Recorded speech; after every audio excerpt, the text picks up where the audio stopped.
Hey guys, Bryan here from Better Chess Training, and I am learning a new opening. I've started picking up the Sicilian defense, specifically the Sveshnikov variation, and I decided to start playing it in some of my longer time control games online. I think it's something that eventually you just have to jump in and do. So check it out. I recorded my thoughts along the way and did a little post-game analysis afterward. So enjoy. Okay, just starting out a training game on leechess.com, 30-minute uh, time control with a 10-second increment. So I have a little time to think here. Um, and learning the Sicilian Sveshnikov variation. And so far we are in book. And what I'm trying to do today, specifically in this game as a training objective, is to be very clear about my calculations and less vague. So hopefully you will hear that through the recording today.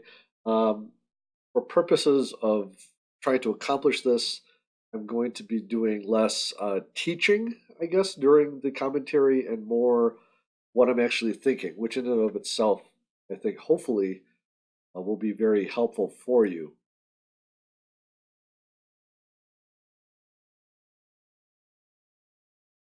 And here, what I'm expecting is knight to a3, then the typical move from there is b5, then knight to d5. Okay, so there that is. And then b5, and after knight to d5, because the threat here is to fork, then bishop to e7 is the theory.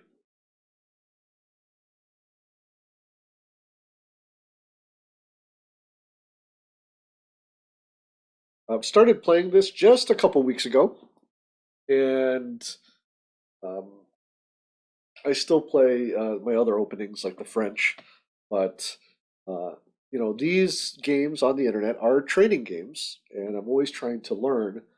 And also, I thought it would be interesting for a little change. So, um, okay, knight to d5, of course, attacking the threatened uh, knight here. Bishop to e7 is the book move. So I don't know a lot of theory here. I've been spending a lot of time studying master games in this opening, and so I'm starting to learn a few of the themes behind it. Bishop takes f6. Bishop takes f6 again is all within the theory of the Sveshnikov. But we are starting to get to where starting to get to past where I know exactly what to do next. But I guess in general, at some point, I am always looking to get that in if it makes sense. Um, this bishop is probably going to come out here so that it can cover this diagonal. This bishop comes here usually to fight for d5 square, and uh, most of the time I will also castle. So those are some of the ideas there. Tell me what you think of the arrows and stuff. On Lichess, I find I can do that. I don't think I can do that on the other servers that I play on. One thing I'm noticing in some of my games that I'm also kind of being mindful of is that I'll get a great position in the middle game and then somehow give let my opponent back into the game. I don't know if it's fatigue, but it is something that has been happening. Okay, bishop to d3. I think that's a normal move, and um, I'm going to play bishop to g5. That is the normal idea here. So one of the ideas here is sometimes to play this f5, and so this bishop move is kind of dissuades that, but it can kind of come back if this bishop comes here. So that's an idea there as well. But this is a key. This bishop here is it's kind of a key strategic idea in this opening because what White will often try to do is bring this knight. Here's some of these. Is bring this knight over the e3 square, and so this bishop covers that. Okay, White castles. Now, from here, do I want a castle or do I want to play bishop to e6? Let me think here. There are no, I don't see any immediate threats. Um,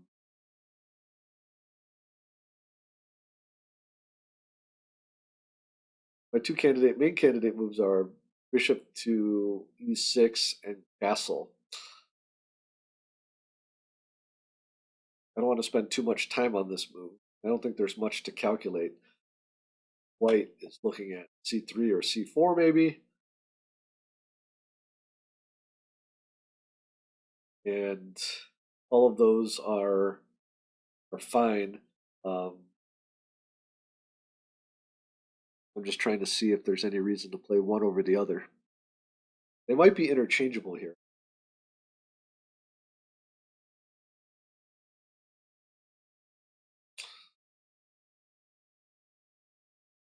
If I play bishop to e6, or any type of sacrifice here that I need to worry about. So sometimes there's a sacrifice here on b5, but I don't think it really works.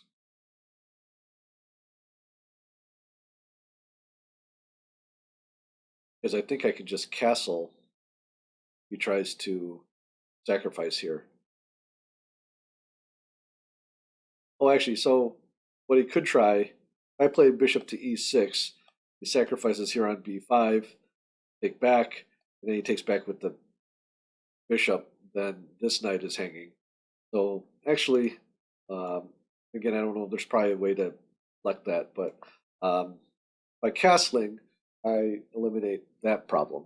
So because then there's no pin. Again, I'll have to look up. What I do is I play the game, and then I look the theory up in my book, as well as on the database to see what has been played. Okay, c3 is played, and bishop to e6 is the general move here. Later, I might also want to play rook to b8, but I don't think I need to belabor that point because now I'm also threatening f5, for example.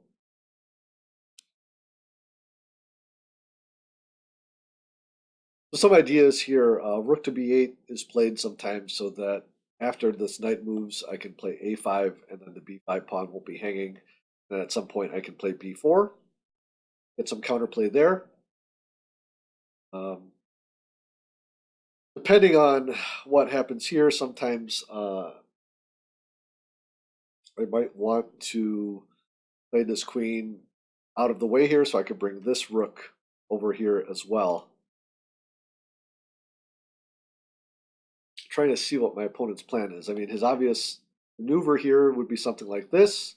Then I have to decide whether or not I want to take that out, which I may or may not want to do.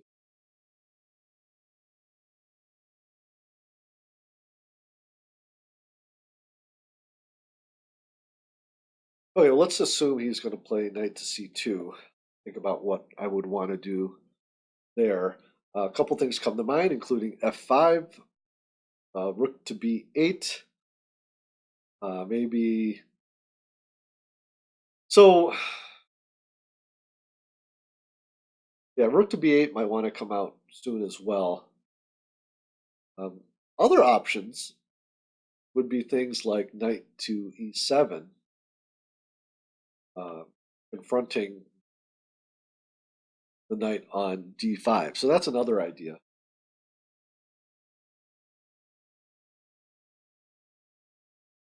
The idea if knight to c2, and if I play one of my ideas is rook to b8, threatening b4, because the bishop on.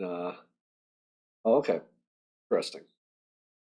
So with bishop to c2, this knight is kind of he's not trapped because if the c4 square will be open. But let's just bring up any possibilities here. Why did he play bishop to c2? I'm going to swing it out here to b3.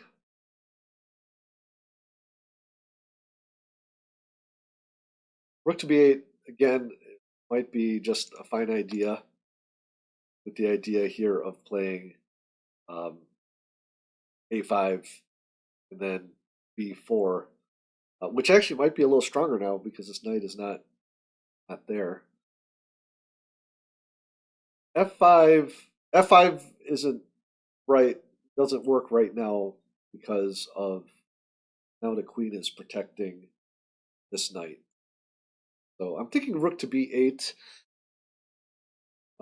Capturing here is not a good idea right now. I don't. We're still in this phase where we're trying to put our pieces in the right places. So I'm going to play rook to B8 here, and I think this move kind of isn't so great. I have to see what he's going to do with this. Is he going to put his queen on D3? I don't think that's a great idea, but we'll see. I'm enjoying playing. I've played other variations of the Sicilian in the past. What I like about the Sveshnikov, as opposed to some of the other variations, is that, like in the Najdorf or the Scheveningen, this pawn doesn't come to E5 sometimes so early, and then White can sometimes play E5 and then get some type of kingside attack. Now, of course, this is also a little. This does have it comes with its disadvantages as well because now this D6 pawn can be weak, and this D5 square is a nice spot as you can see for the knight.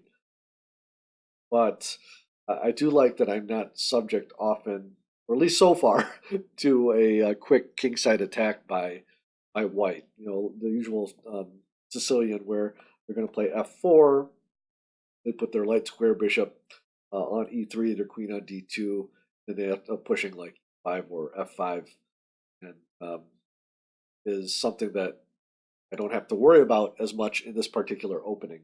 So uh, that part has been good. And again, I haven't played it too much. I've only been playing it for the last couple of weeks, mainly a bunch of blitz games.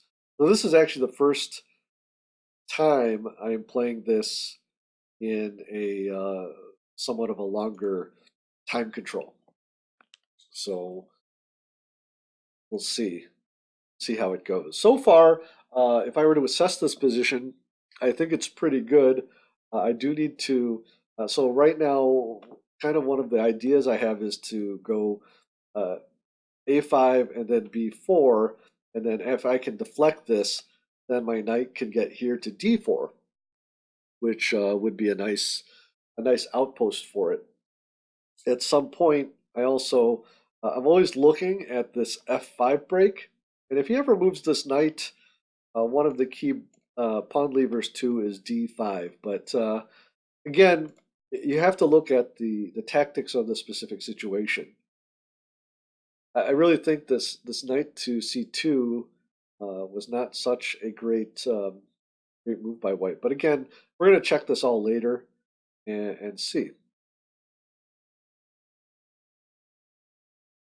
The Sveshnikov has a reputation of being a very dynamic opening, as most of the Sicilians are. So it's kind of one of the reasons I wanted to try it out a little bit, is because I play a lot of solid openings, and I still do, and I still will. But since I'm not going to be playing a tournament probably for a few months, just with family activities on the weekend, it's hard to spare a whole day to play or a whole weekend to play in a tournament. So my next tournament might not be for a little while. Okay, Queen to D3. Can I say this move? This move doesn't seem to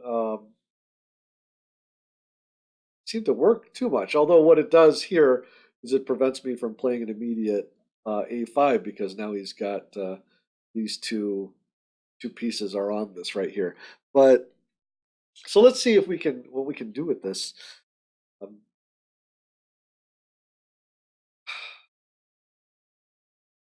I mean, this would be an area for, well, with this E4 pawn here, he's not going to have any type of kingside attack, which is nice. So what can I come up with that would be active?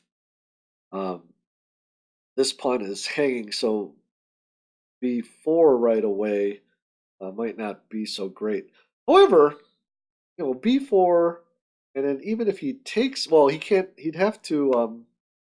If he takes with, say, the C pawn, then I get knight to D4 in, and then with a nice position, even if I have to sacrifice this pawn, which actually wouldn't be necessarily too bad. The other idea here is that um, if I played something like B4 and he takes with the knight, um, I could even think about taking with the rook and then getting this knight to D4. It just depends if I think this knight on D4 really going to be that game breaking move. Um, or I can just get my pawn back by taking here. But then again, this pawn is hanging. So maybe not such a great move. Although, again, this pawn would be hanging. So it's B4 is actually an idea. But before we go further with that, let's see if we have any other ideas.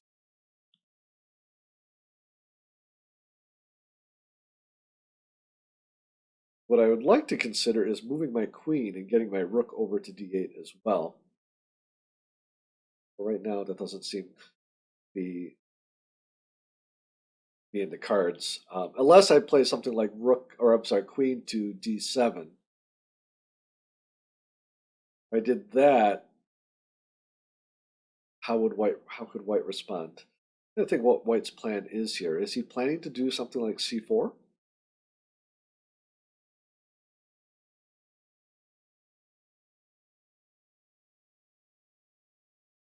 I think C4 could be met by, well, actually C4 is met by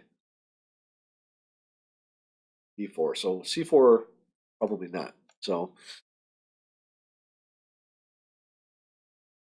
just trying to think how he's going to get this knight back in the game. What I think he's going to do is put a rook here on the D file. So that's why I want to kind of prepare, put another defender here. So that's why queen to D7 is an idea. You know, I always bring this bishop back because he has to move his knight in order to attack D6.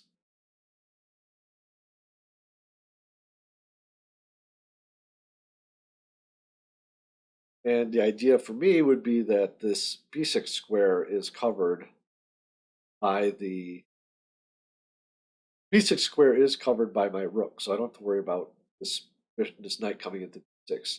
I have queen to D7 and B4. Those are my two ideas. Kind of had knight to or queen to A5 as an idea too to support this, but what would he do? If I did that, what could he play? He could play knight to a queen to A5. He could play his knight to E3. Then I could just play my rook here. So that wouldn't be bad. But then, well, no, that wouldn't be good because what if he plays? Oh no, actually, it's okay. Um,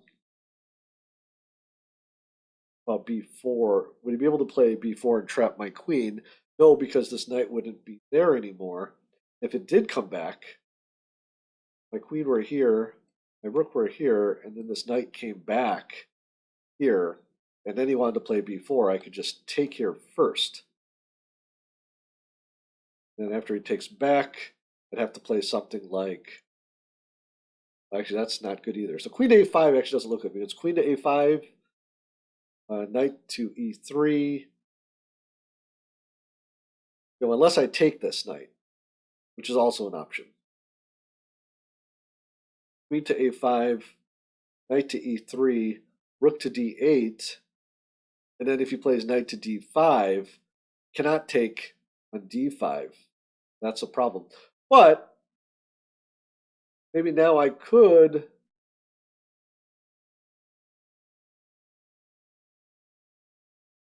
play B4. Can I play B4? Because then he wouldn't be able to play B5 or B4 himself to trap my queen. But queen to A5, does that accomplish anything? Um, it could.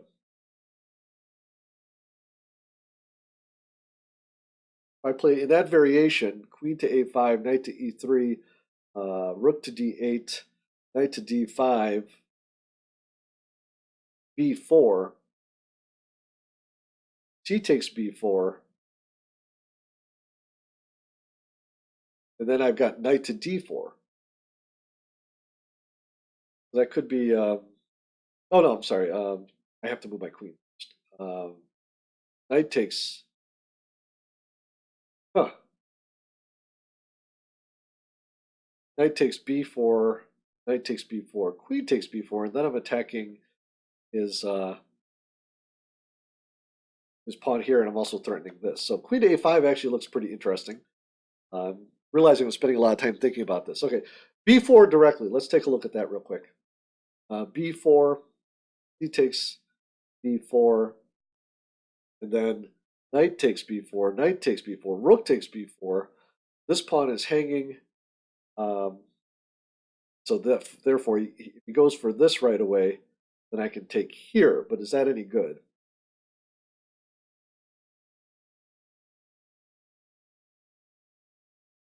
Actually, no. Let's see. Is that any good? I don't think I like it as much as the other line. So I don't think b4 is good quite yet.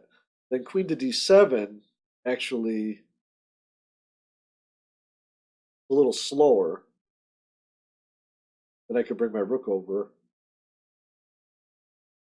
Let's go look at the queen to a5 line again. Queen to a5. What can he do instead of that knight to e3 to attack 6 pawn? He can play b4 right away. And then I think that's actually a strategic mistake. I would just back up again. Can I draw that out? Maybe that's something I want to draw out. Queen to a5, b4, queen to d8, and see now then he's got this weak c3 pawn. So that would kind of be the idea there, but then this knight would be a little out of place. So queen to 8 now, kind of between queen to a5 and queen to d7. So let's look at queen to d7. Queen to d7, and then rook, either rook to d1 and then rook to d8. I think is okay. If he does move his knight, then he moves it to e3. I think I just take it. Then I could even think about playing d5.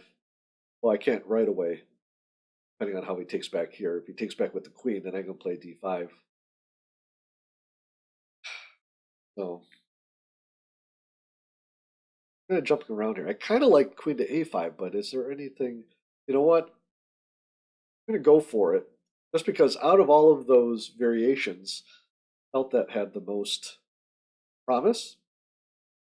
Unless I missed one of my calculations. So let's see how he responds. I think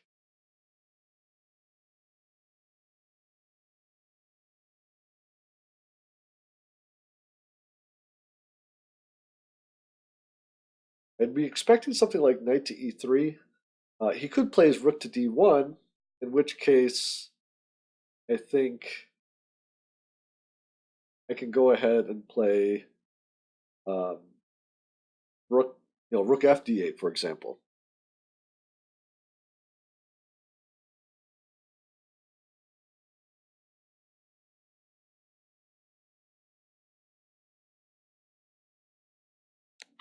Hopefully this isn't a blunder, but let's take a look at a few lines while we're waiting, I guess. Uh, that knight to e3 line,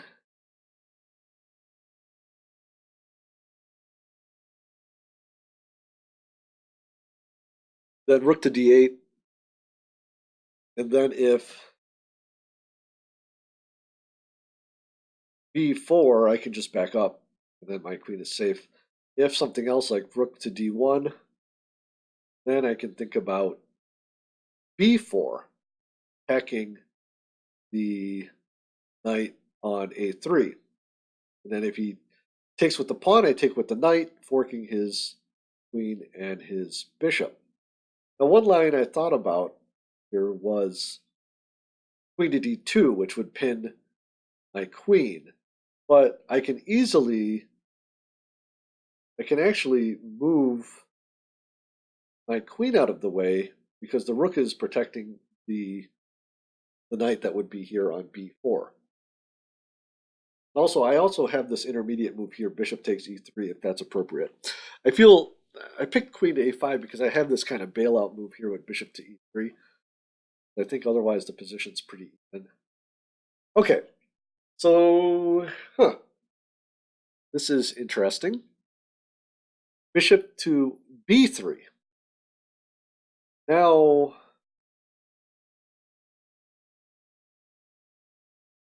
take a look here. Does my queen to a5 still make sense here? Something like b4 still makes sense.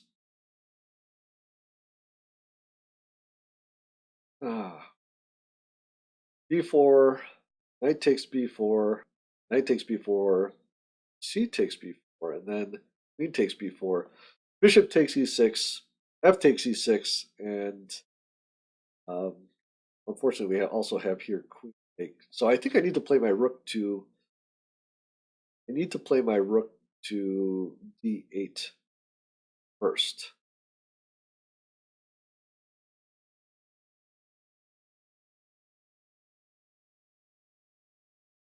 Rook to d8.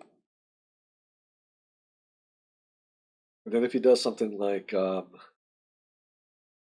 there any way that we can attack this queen? Not really. If he might play c4 to expect to try to get some type of exchange here to get his knight here. But if he does that, I think I just play b4. Or if I play rook to d8 and then he plays c4, I can play my knight here. And after knight takes, queen takes.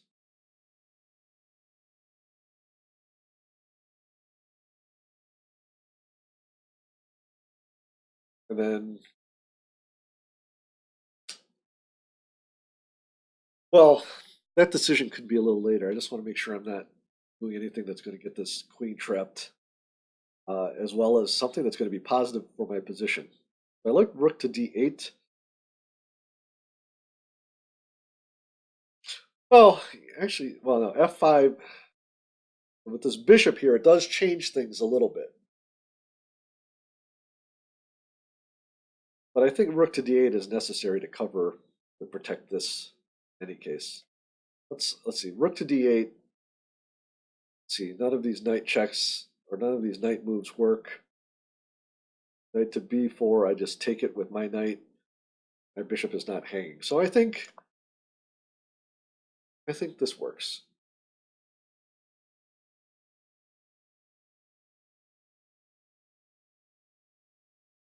So these games are a little more tactical. There's a little more concrete variations that need to be calculated as opposed to maybe like the French defense. Although I shouldn't make that blanket. The French defense games can also get very tactical and very complex as well.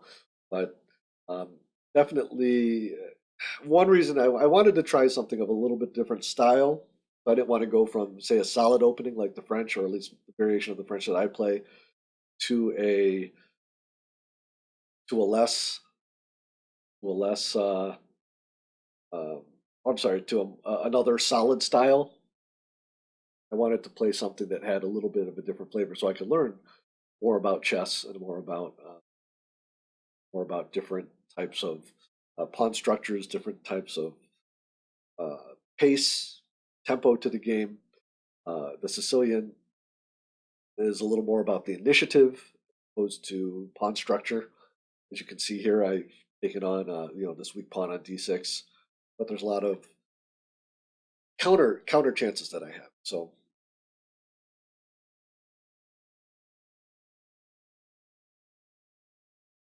and the games are interesting. I guess I wanted to try something a little new. So there's nothing wrong with the openings I played before.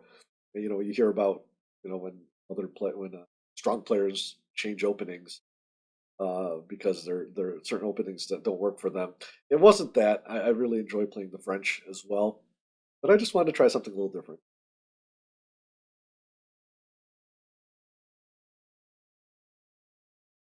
So another idea I have, sort of another bailout idea, is depending on what white does, I can always take here Then if he takes back with the bishop, I can either, well, I can go ahead and play knight to e7 to attack it, or if he takes back with the queen, and if he takes back with the queen, threatening this, then I can um, come back here with the queen to both protect f7 as well as c6. That would be more of a, if I'm feeling this knight is too oppressive. Right now, this knight's not doing anything. Okay, well, this is interesting. So we've got um,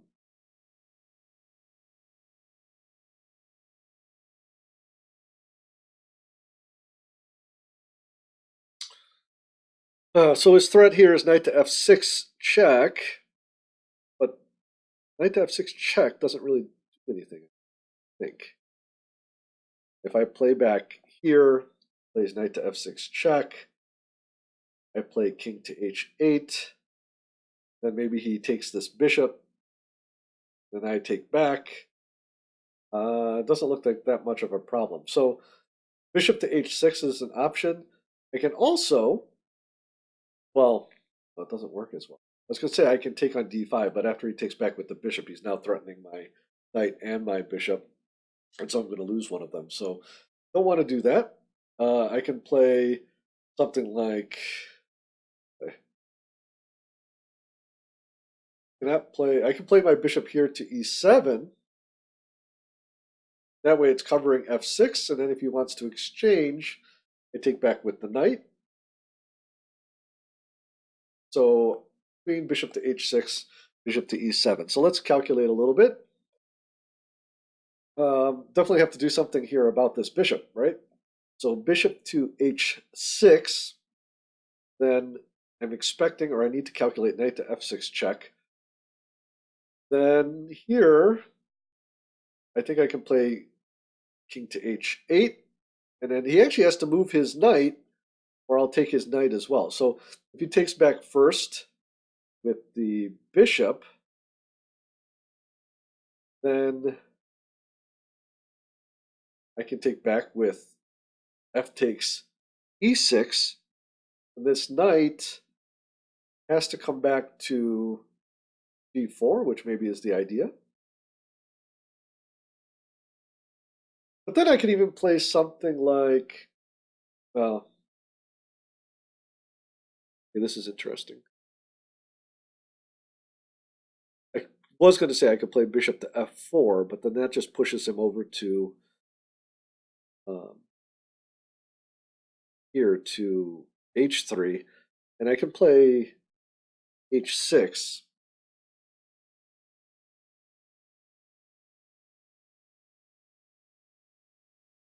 This is getting a little messy over here. Whereas if I just play here with knight to, sorry, with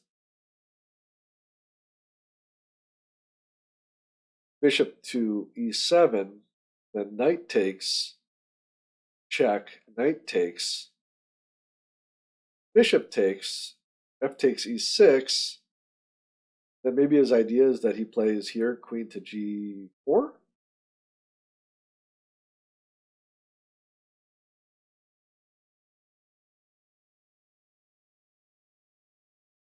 Then how am I going to defend this?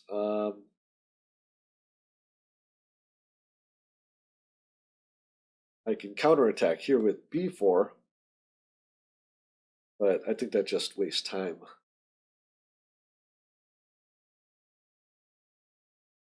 So let's look at this again. Bishop to h6, knight to f6 check, king to h8, bishop takes e6, f takes e6, then knight to g4.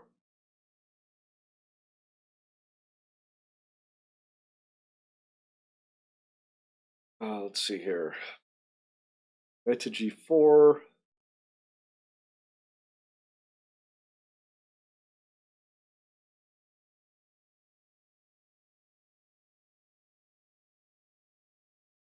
Well, here maybe I can play.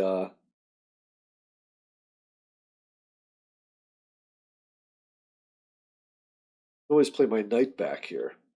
So this I did not foresee. This is kind of a little bit of a pickle. I think I can hold bishop to h6. Bishop to e7, though, I think maybe it's a little more problematic because it'll be hard to defend e6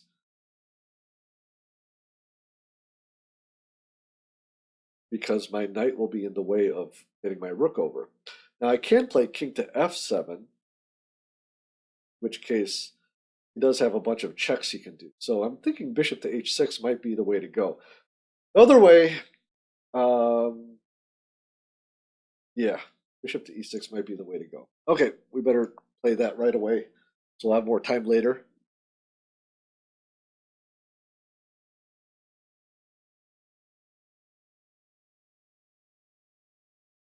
And then, okay, so let's look at this. Knight to f6 check is what I'm expecting. It's really the only other big threat. And here I think I have to play king to h8. And then what? So knight to h5, this is protected. That because you bring more into the game. I really think his logical move from there is after this and this is to take on e6. I have to take back with the f pawn, and now the difference is well, his knight is on pre, so he has to back it up to say h4.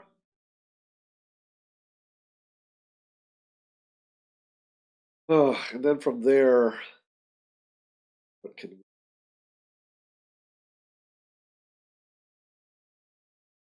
h4, of course, threatening this bishop. We can play here, for example. And if he plays his queen here to attack this pawn, then what? Then I think we need to play something like h6. I think we're okay. Well, we'll have to look at what we could have done differently here. But I think part of it is our forces are kind of collected over here on the queen side.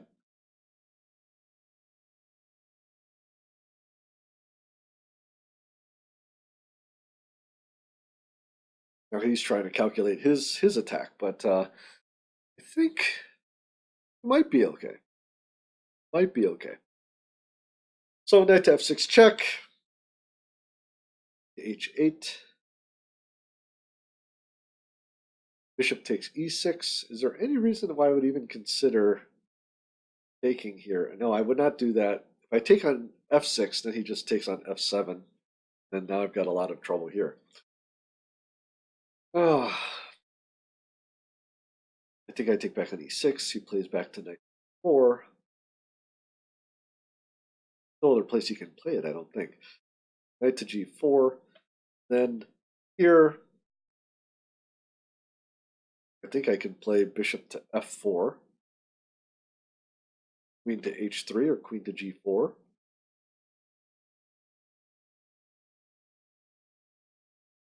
And then h6. Okay. So here he is opting to play that way. So that's interesting. He's giving me a little breathing room. So how are we going to take advantage of that? Defensive move would be something like king to h8, so we can't get in this knight to f6 check because that's still a threat. Is there anything more active we can do? Let's see, I can play b4 here, then knight takes b4, knight takes b4, knight takes b4, basically sacrificing a pawn. I don't know if I want to do that. What about capturing here on d5. That could be a possibility with the idea if he takes back with the bishop, then I drop back here with the knight. And then he has to deal with that. Um, and there's no real pressure here on f6 because I can always bring a rook back to protect it, or even move the rook up to the 7th rank here to protect, or move my queen back. Now, typically, this exchange on d5 is not very good for white, except in this case, might be okay because if he takes back with the pawn, he's blocking his own bishop. Okay, so bishop takes d5, I guess, is an option. b4, I don't really like that much anymore. King to h8 seems very passive, but in a way could be very helpful. I mean, what about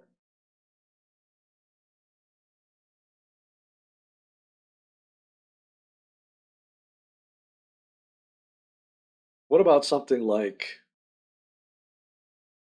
d6? Then if knight f6 check, I still go king to h8.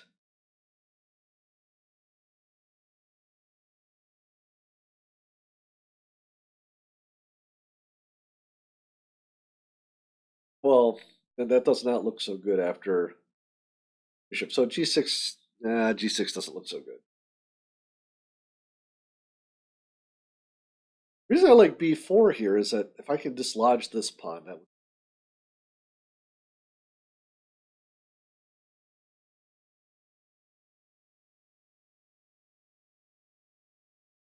Actually, wouldn't that be interesting? b4. If you go c takes b4, then knight takes b4, knight takes b4, rook takes b4. Well, knight takes b4.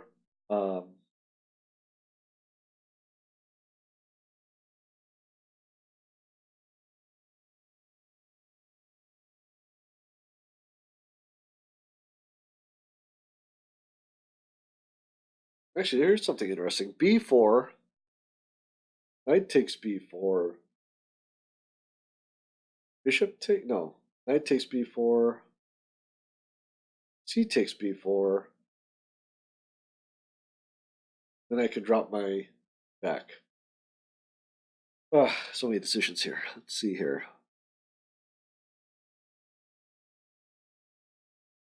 Now, let's see. Bishop takes d5, bishop takes d5, knight to e7 looks okay for me. This doesn't feel right, but it might feel like it might tactically be the way to go to stave off some of these issues, at least slow them down. b4 seems to have its possibilities. What else can I play? Now, I can't play rook to d7.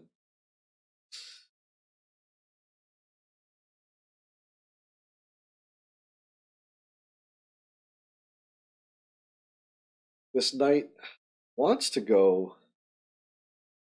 I feel like b4 might be useful to kind of distract him with the idea that I'd be willing to sacrifice, maybe even sacrifice the exchange here.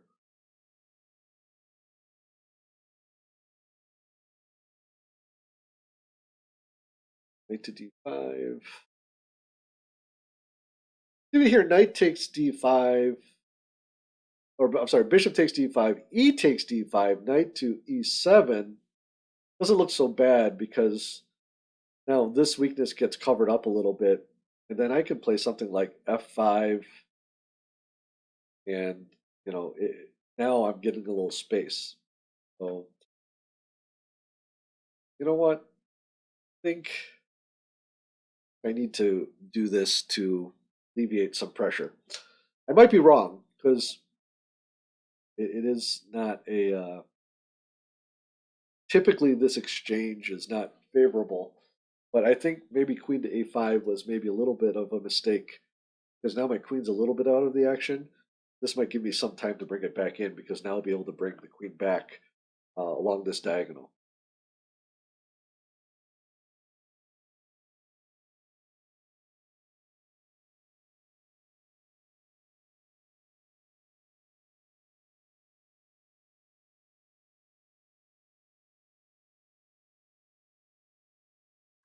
Okay, bishop takes, knight to e7.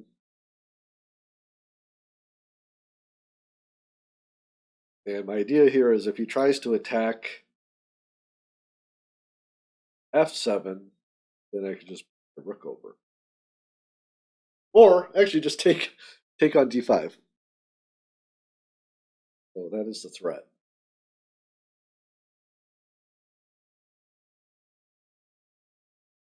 Okay, I'm getting a little low on time, so I'm going to try my best to play a little quicker here. I think I have to think a little faster. I think that's the issue.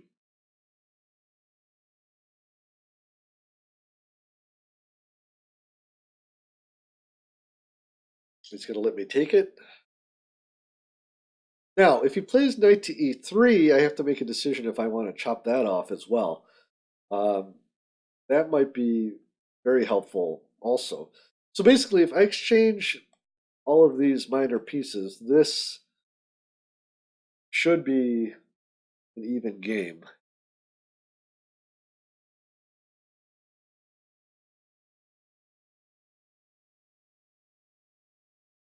I think we're going to learn a lot from analyzing this because I think it's teaching me what I'm doing wrong strategically and maybe tactically, and also partly how I can fight back. So what I've noticed in studying some of the master games in this opening is there's a lot of uh, fighting or a lot of counterplay. So it looks, white, as you can see, has white has his aggression, and black also has his counter aggression. So it's really teaching me to be a little less passive and more active, which most times in chess is very helpful anyway. So another idea that popped in my mind while we're waiting for our opponent to move is playing this b4, and then if he actually plays here, to actually sacrifice the exchange. And after c takes b4, queen takes b4, and then we're hitting this pawn, for example. Um, but then we're also we're hitting this pawn, and that can be another active way to play, but we'd be sacrificing the exchange to do that. So we have to take that into account. But those are the types of things that happen in this opening. Okay, we have knight to b4 here. Very interesting. Okay, well now we can bring our so one little thread he's got here is this knight coming in here. I'm thinking I can actually bring my queen here, just here to b6, or even to c7, and still, because now taking here, he would just take back with the knight. So I don't think I want to take with d5. What I want to do is play queen to b7. And so the only thing I have to worry about here, or queen to c7, something like that, then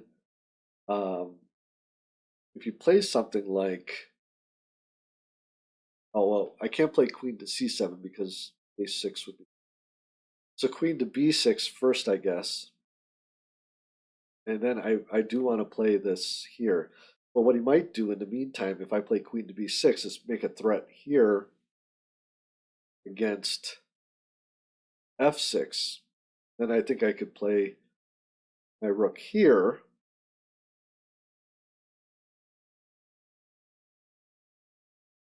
Then I think I'm good, because basically if he gives me time, I'm going to play a e5. So I think I have to play queen to b6. Hopefully I'm not missing anything. We'll find out. We'll find out.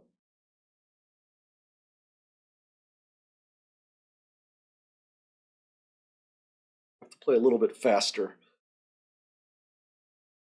And basically, if I can get this knight moving it away, then moving away from d5, then I think that might be very helpful.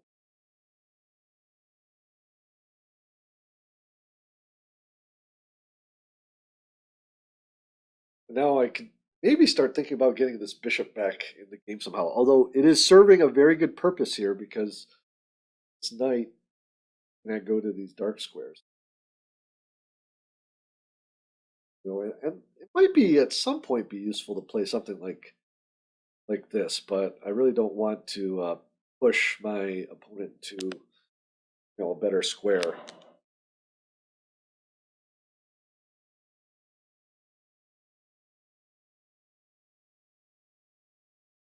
One other threat I just saw is something like this. To h4. I think if he did that, would have to think about something like rook here to rook to e7. Or I'm sorry, rook to d7. Protect this. And then if he maybe, well, I think that would resolve it for now because what I need to do here is push a5 so I can move this queen so that this is not hanging. Okay, so he's attacking here, and again, there's a couple ways I can go with this. He is threatening a check here, which would win this knight. I can take on d5, but then he gets his knight into d5, which just would not be good for me.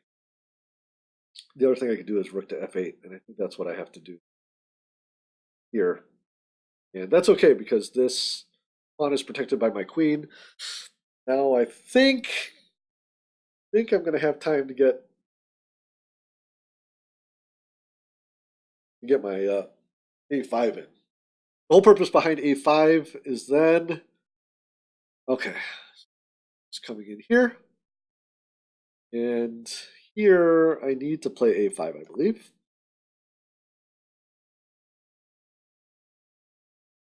Now if his knight goes to c2, then maybe I could think about b4. His knight goes to d3, then I think I'm just going to take here on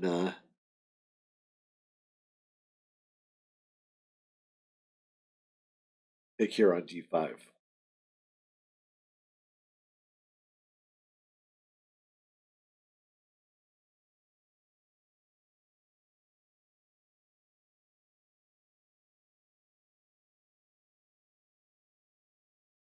d3 seems like it'd be the better square to go to. Okay, so knight to c2. Again, I don't think I want to take here, but what this does is allows me to play b4, I think, and then if he takes here, I take back, but more importantly, now I've got the c file to work on. So, in fact, I have the c file anyway, don't I? Rook to c8, be good here. I don't have much time, so I have to think about this. Now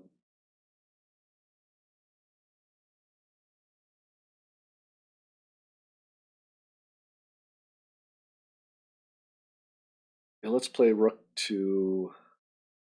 The reason it's here, or I don't think. Play rook to c8. Now, if he tries to play this knight here to e3, I'm just going to. And now I'm planning b4 because this pawn is now pinned for now. But he probably sees that, so we'll probably do something about it. And what I'm trying to do is, I'd like to take this bishop, but I can't do it yet because then he gets his rook here, and that becomes pretty inconvenient.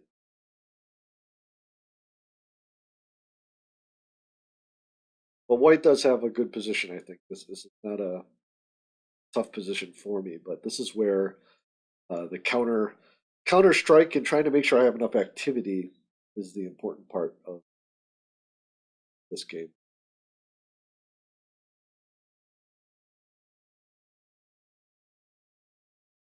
Nice thing about this is that, or not the nice thing, but the thing about this is he would love to have time to, double up here on the D file, target this, but I think it's hard for him to get that time because of my own, potential counterplay here.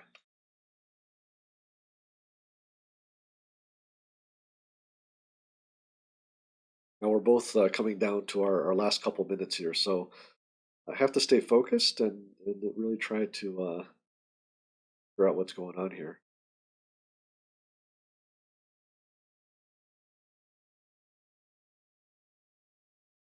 By the way, if I do play b4 and he were to play c4, then I can take here with the knight because then if he okay, so knight comes here, I have to take it off.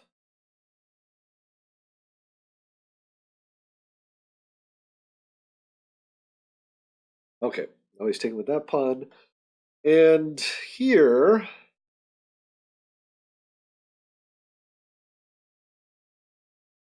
now I think we can get some counterplay with b4 maybe. Because now this rook can come to the second rank, and now we've got some counterplay. But I do have to play quickly. I give 10 seconds added on for every move I make. I think what I'll do here too, if he does play this, is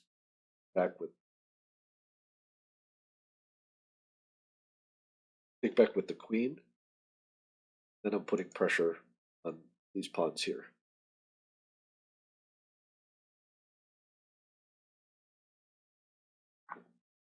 Okay. Now again, I think it's best to take back with queen, hitting this pawn, and there's no way he can attack it right now. And then my next move is here. Now, if he tries to contest the c file, this is interesting. Queen takes b2. If this rook comes to b2, I can play here. Make sure, am I going to get trapped? I don't think he can trap me, so.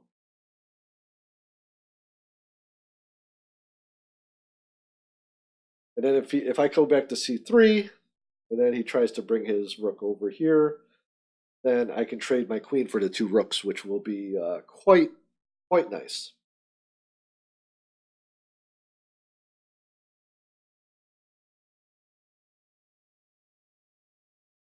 Okay, now do I play queen to c3, queen to.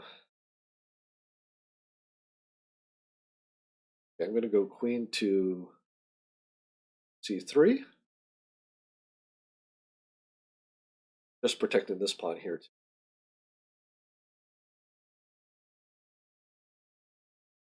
So f5 be an idea as well. Okay, we're going to do the double exchange here. Check. And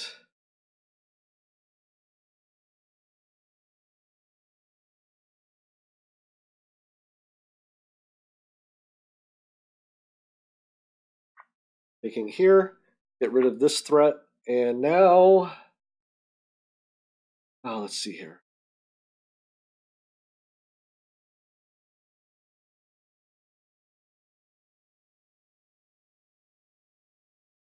Get rook here.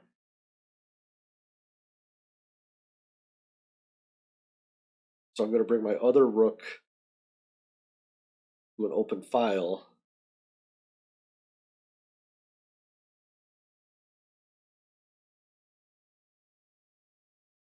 Well, I'm actually up material. I just have to not lose. So what's my idea here? I'm going to check him. Okay. He wants to go there.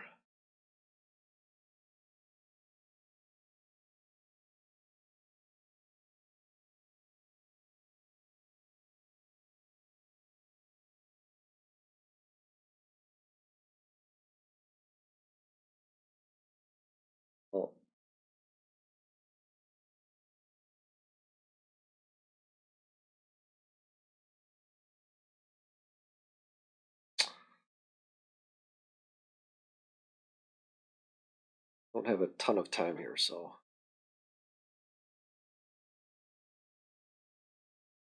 I have to keep him from penetrating into the position. Try not to blunder. So let's see here.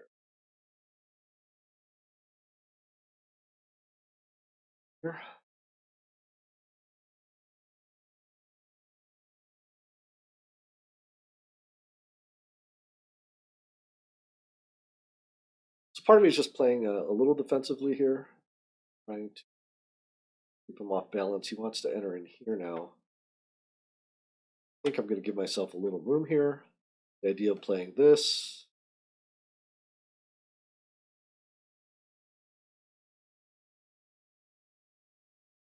Okay. Now, do this. Now, the key point here is that he needs to be worried about his king safety now. And with this check,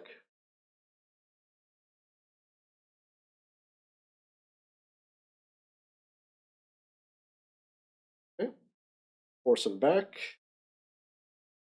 And here. Now, if I trade queens, I am up a pawn, so I just have to. So here.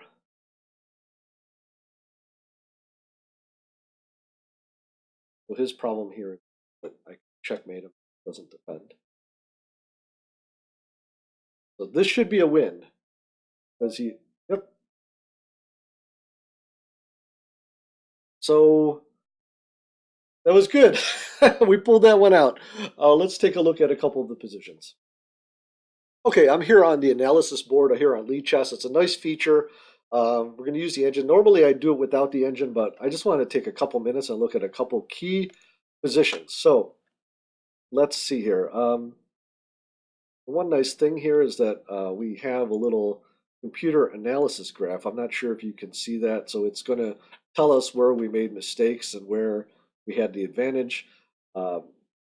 I know it's kind of messing up with the view, but let's go back to a few of the positions here that I thought were interesting. Let's see what the computer thinks of my queen to a5. So here it is saying that queen to a5 was not such a great move, and it's giving white a slight advantage. Instead, it is suggesting that I play something like either rook to c8 or queen to d7, which we looked at during the game. So that's pretty interesting. Let's see what. Let's scroll through a little more. And it's the first time I'm kind of doing this like this. But I do want to kind of see what some of the issues are here. Here it is suggesting that I take here on d5. That is the best move, which is what I played. And here, queen to b6 was necessary, or at least the computer is saying rook to d8 was necessary. And after this move right here, it is giving that it is saying that it should have played something like this, which I'm not sure because a5 still comes, but I guess the idea here is now you're getting this knight here, and then I would have to trade. So this is giving white a slight advantage according to the chess engine, and that makes sense because this bishop is quite a bit better than this bishop. Just want to see what the graph looks like here. We go back to this point right here. It basically is saying that it has about a 1 pawn advantage here. So this is probably white's best chance. Actually, let's go back real quick right here, and let's take a look at this knight to f6, knight to f6 check variation that we talked about and spent a lot of time on. So king to h8, and then remember here after bishop takes e6, f takes e6. It's actually giving black a slight advantage because after knight to g4, it is giving bishop to f4 is the best idea. And as I mentioned, I was thinking you could play something like queen to h3, um, but here it doesn't look so great. Okay, and actually something that um, maybe I was worrying too much about. I think I was thinking that this knight was on g6, so that was a calculation error on my part. But after queen to, or knight to c2, it looks like white does have an edge, and I think I thought that during the game, but it was something I could fight back from. So let's look a little later in the game. After a5, knight to c2, rook to f8. Let's take a look here. Here it is suggesting, and I think we talked about this, that I should play my king to h8, and that gives me possibilities of playing f5 at some point. Rook b to c8, and then knight to e3. And here it says that this is where white equalizes, or black equalizes, because I take here, which I did during the game, takes back with the f pawn, and because he took there, b4, which is what I played, gives me the advantage. Let's see what it says instead. It is saying that I should take with the queen, and then after this queen exchange, f takes e3, then it is saying that the game is perfectly even, which in a way makes a lot of sense. If you think of these two pieces being exchanged at some point, both sides have some pawn weakness, so relatively equal. I think I might like white a little better because I think d6 is a little easier to get at. But that's why we need to. So we can't just rely on the computer analysis. We also have to look at what we think and how we can play this position. Okay, b4. He takes b4. Queen takes b4 is the correct decision here, targeting this pawn here. And here I think that white made the error of valuing these two rooks more than the queen. So this is an error, and after this exchange, um, black has a decided advantage. It is suggesting that I play rook to c2 check, and after king to g3, that I play f5, gaining space. But I think the way I played in the game is just fine. Let's go back to that here. Just see if there's any obvious ideas here that I missed. Um, Here it is saying that I could play, instead of what I played, I could play rook to f7 to keep that queen out. Yeah, and it does say that after, so here I have a 2.4 advantage, and after this, after queen to b1, then it's about even again. But again, we have to take, we were both in time trouble. So I'm going to forgive my opponent's mistakes in time trouble, just as I'm going to forgive mine. And then here with e4, it gives the advantage back to me. And correctly, I played rook to b8, getting this rook active. And the whole idea here is that if you get these two rooks active, it is better than the queen. But if one of the rooks is pinned down to defending pawn, then black would be able to have enough, I think, activity with the queen hold. But here now, I correctly make the decision to attack with my rook. And the idea here, going back, is that if white were to, say, defend here with king to f1, then even if I wanted, maybe this is not the best move, but if I wanted to, I could just do this exchange, and now I'm 2 pawns up. So that should be enough of an advantage to win. Okay, so interesting game, and this was my first longer time control game with the Sveshnikov Sicilian. Have a lot to learn, but I thought it was a good first outing. So I will put the PGN analysis of this game on the Patreon page in a few days, and I hope you enjoyed it. Hey guys, hope you enjoyed that game. Really was happy to pull that off, and I think it is both encouraging when you learn a new opening and you study it that you're actually starting to understand some of the ideas, even if you don't know all of the theory, which I think is the best way to learn an opening, which is to learn the ideas as you're picking up specific lines. Also, let me know what you thought about the style of commentary that I did. So I did kind of a less teaching approach, although I did talk about the ideas because it helped to cement them in my mind, and more just kind of telling you what variations I'm trying to calculate. And let me know what you thought in general. I'd love to hear your feedback, but I did enjoy this game, and I hope you did as well.